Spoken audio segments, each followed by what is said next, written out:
Hey there, I'm Catalina Villegas. I'm the host of Rolli's Experts Explain Everything podcast. Rolli is the platform where journalists find experts for their stories. It is created by journalists and for journalists. And as a journalist myself, I love to find fascinating people on Rolli, experts with so much knowledge and insight, and yet it rarely makes it past the headlines. So I'm bringing on one of those experts to answer all the burning questions I've ever had about their field. Today I'm chatting with Dr. Jean Cirillo, a psychologist and attorney in New York who has been on hundreds of international television shows both as a staff psychologist and an expert guest. She is also an author. Jean, thank you so much for joining us. Thank you so much for having me, Catalina. It's a pleasure. I've been watching some of your stuff and I've been very impressed by it.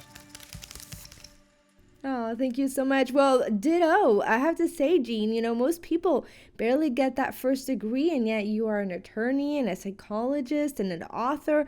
Tell me a little bit about your story and how did you end up entering and exploring all these different fields? I was a psychologist for 25 some odd years, and I found that a lot of people who came to me either had problems with family courts and divorce and custody, which is family law, or they had domestic violence or other types of violence, which is criminal law as well as family law. And many people, including myself, were struggling with insurance companies, which it certainly helps to know the law in those cases with health insurance. So I had a wonderful aunt who's no longer alive. She was the last aunt alive. And at some point, I was telling her an issue I had with one of the insurance companies. And she said, maybe you should get to know the law. So I looked into paralegal degrees, and then I saw that a law degree could be done online. California is the only state that will make people eligible for the bar exam if they took an online law degree. So I got into one of those, and it was 4 years. It's a very similar thing to what Kim Kardashian's doing now, only she's doing in-office study. You take what they call the baby bar after the first year, and then you're eligible to take the bar exam when you finish. And I'm happy to say I took it and passed it. That's incredible. How did that experience of getting to know the law in that way help you provide better service for your clients as a psychologist? Well, I could feel confident that when I suggested that they do one thing versus another, that I had the legal knowledge behind me and I wasn't going to ruin their divorce or custody case. For instance, a psychologist will say, if you're in a violent or potentially violent situation, get out immediately. Sometimes the family lawyer will say, if you leave your house, you're going to lose the house and you could lose the kids. So I suggest that of course, they have to make a plan, but the only thing is legally, if you left a proper environment, anywhere where you fear for yourself and certainly for your children's safety is not a proper environment. So you first have to document why you left, make provisions for the kids along with you, and then you can find another place to live. That's just an example, but that's one of many where there can be a conflict between what a lawyer who knows only law will say and what a psychologist who knows only psychology will say. So this is a way of handling the many situations where both come together. Yeah, I didn't realize that it's so interesting that you have situations where you may be following what one expert says and it might come back and hurt you in some other aspects in some other ways. Does this only apply specifically to those kinds of instances and circumstances with domestic violence, or do you see that in your work as well in other realms? No, I see it in other realms too. For instance, contract law. There are a lot of situations where the lawyer will say, lock down the contract. Make sure you have every T crossed and every I dotted, and that's wonderful in an ideal world. Psychology always allows for an imperfect world, a little more than law does. It's a much younger field. Law's been around since ancient times. Psychology's been around for about 120 years. So anyway, something will happen where a person says, I feel like I'm going to lose this work contract if this clause isn't perfect. And I know that the chances are 99% that they won't have to ever come up against that clause, because that clause is put in for something that has nothing to really do with them. So if they can't comfortably initial it and cross it out because the other person won't allow it, keep it in mind what's going to happen if it ever becomes a conflict. But other than that, sometimes if you don't fuss over something, if you don't bring it up, the chance is so much in your favor that the other side isn't going to bring it up, that you're better off taking the chances, especially if it's something important or something very expensive where you can't afford to drag it out and drag it out. So I try to help them balance between the practical and the perfect. That sounds, the balance between the practical and the perfect, that sounds like what I need in my life right now. You do a lot of work around family law and violence, and the UN estimates that 1 in 3 women worldwide have been victims of violence at least once in their lifetime. I think recently the Violence Against Women Act was reauthorized through 2027. What is your take on the current situation and status of violence against women? I think it's very good, because one of the things that never used to be taken seriously is threats. A man would be saying, if you leave me, I'm going to kill you. If you do such and such, I'm going to kill your family. Now, you would tell the police that maybe 20, 30 years ago, and the police would say, and the judge would say too, a judge had said that to my friend in court when she was threatened by a neighbor. The person has to do it before we can arrest them.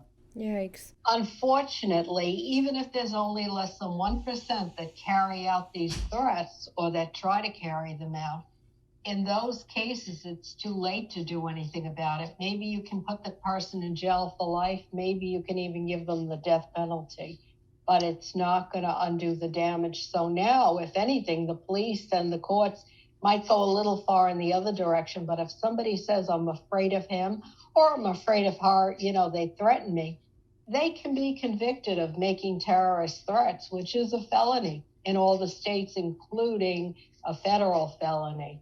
And that's good, because if you have to live in fear, it's one thing you live in fear of violence, but if you have to live in fear of something that might happen, that could be just as terrifying, sometimes almost as terrifying, sometimes even worse than if something happens and you deal with it and you get out of there. And there were people for years who were living in fear of their life, and nobody should have to live like that. And it's the same way in school. If a kid makes a threat against another kid, it used to be shrugged off.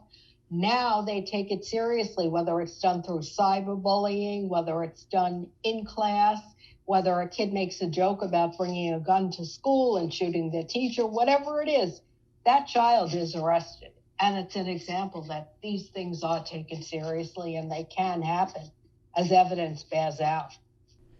Yeah, I think one of the things that obviously I'm very exposed to a lot of those school shootings and killing sprees, and they're absolutely horrific. But one thing that we hear over and over again is, oh, the warning signs, right? And so I it's great to hear that your perspective on this is that finally these kind of threats against women or against schools and other kids are being taken more seriously and are being addressed. And I'm sure that's probably led to the prevention of a lot of tragedy. It certainly has, because even though hindsight is an exact science, and you can always say after somebody does something, the signs were there. By seeing the signs ahead of time, even if you get a false positive, the person obviously to make a threat like that is suffering in some way, or their social judgment is so poor, either way they need help. So you get them the help before it escalates. And the important thing is that the kids who feel like victims aren't walking around terrified that some bully is going to come from around the corner just when they don't expect it. Yeah, from a psychologist standpoint, is there anything that you can point us to in terms of violence, some of those warning signs in violence, whether it's in the home or in a public place? Well, one of the big warning signs is making threats. The fact that somebody has those fantasies, especially if you're the object or people close to you are the object of those fantasies, is a sign that they're more likely to one day turn it into reality than somebody who doesn't have those fantasies. So what happens is by learning better ways to work things out, I find a lot of couples are now coming to me for premarital counseling, which they never used to do because, of course, when they're just about to get married, that's the high point of the relationship and everything's going fine. But if they notice little things that they disagree on, that might not be a problem. Like one person likes sleeping in 50 degrees, the other person likes sleeping in 80 degrees. That might be a problem if you have to sleep together every night in the same room. So you think of ways to work it out, create creative ways without coming to blows about it or coming to verbal blows where the two of you are unhappy. It's obviously so important to point out and know that violence isn't necessarily always physical. You know, there's economic violence, there is verbal abuse, manipulation, so many different ways that a person can feel violated against or can feel vulnerable.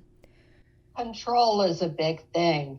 You know, anybody who's always putting a partner down and stays with that partner, what they're doing is they're seeking control. They're seeking to lower the person's self-esteem.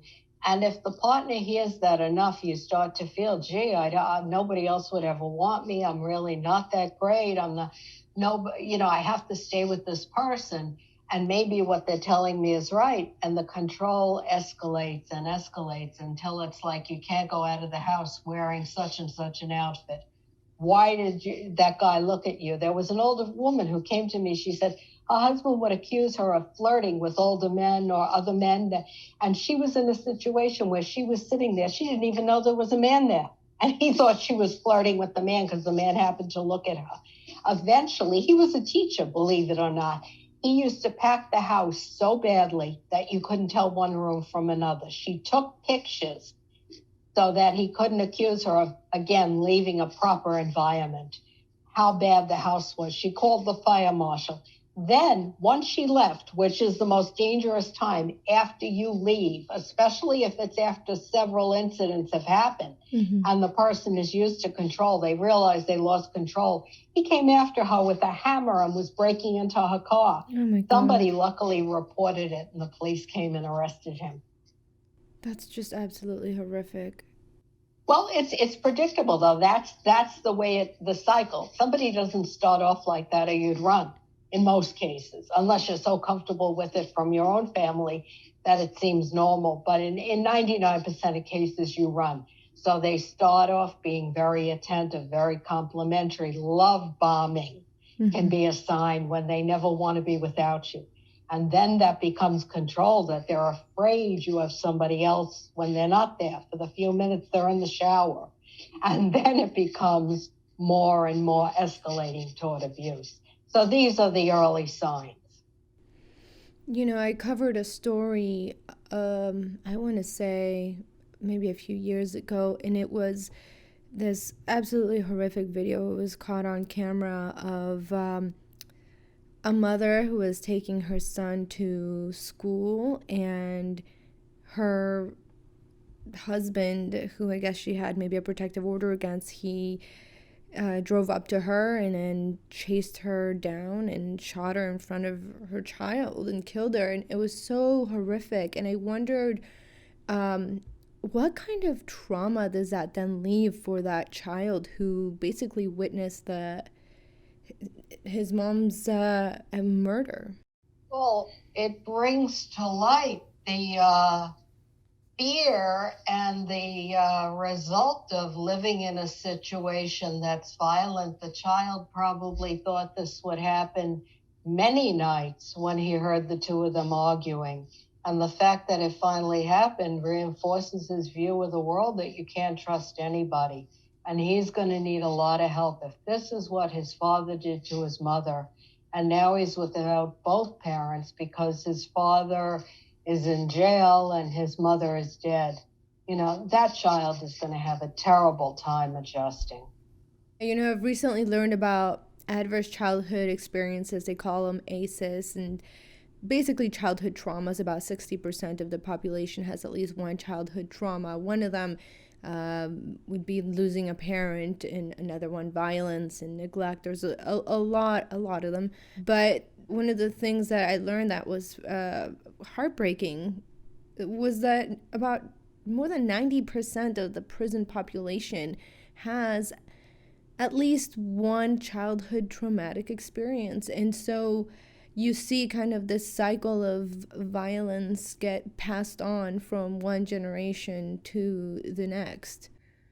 Well, a little boy could see that happen to his mother, and he could identify with his mother and see himself as a victim or a potential victim. So he's very wary about who he associates with. Or he could identify with his father, the aggressor, which would have started long before this particular final incident. And then he himself becomes an abuser. Maybe he doesn't kill anybody, but he has been shown that violence is the way you resolve any disagreement. And when violence comes to mind, when he's under stress, that's going to be his first resolution, which is why they end up in prison. Yeah. I also wanted to ask you about something else that I think has been on a lot of our minds recently, and that's the situation with Ukraine. You, as I understand, are half Ukrainian, and I wanted to know, how do we talk to our children who have witnessed violence on TV or through conversations that they're having at school? How do we talk to our kids about that kind of violence? Well, first, in this country, we have to reassure them that we are lucky in that we have an ocean between us. We would be the last ones they would attack if they decided to attack, which is highly unlikely at this point. They don't want NATO to get stronger. They always had control, just like an abusive husband. Russia was the abusive father figure, the patriarch that had control over Ukraine. They put them down in a lot of ways. It was the Ukraine as part of Russia instead of Ukraine. They took away a letter from the Ukrainian alphabet. These are all controlling methods. And now that Ukraine wants to become part of the Allies and NATO, that's why it's happening.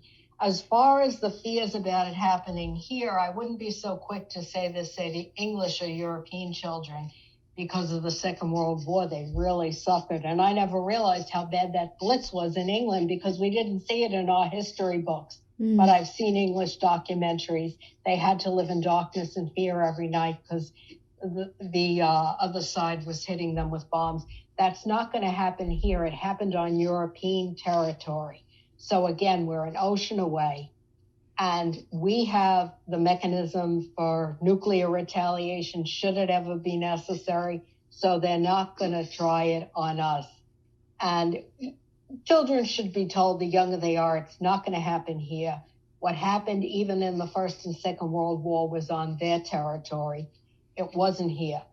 Given that, if you have relatives there, you're right in worrying about them. You should do what you can to help them keep safe, which would mean at this point leaving the war territory. And even in a war, most people survive. Things have a much better chance of turning out happily, or the human race would have ceased to exist. Even when the roads are icy, most drivers get home safely.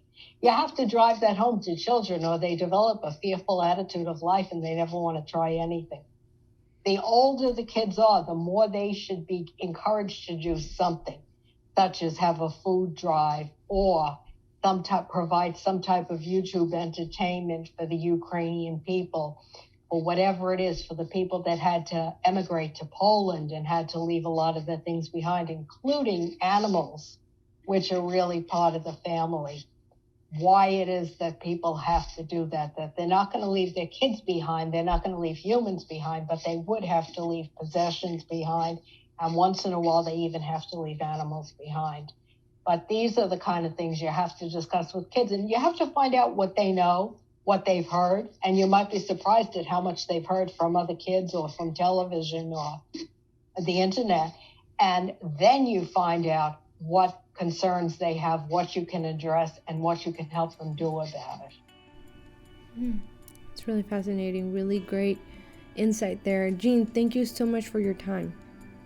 Thank you. You can learn a lot more about Jean by visiting her website, drjeantv.net, and you can find hundreds of other exceptional experts at www.rolliapp.com. I'm Catalina Villegas, and you can always connect with me on social media at Catalina Official, OFFCL, on Twitter, IG, or Facebook. Until next time.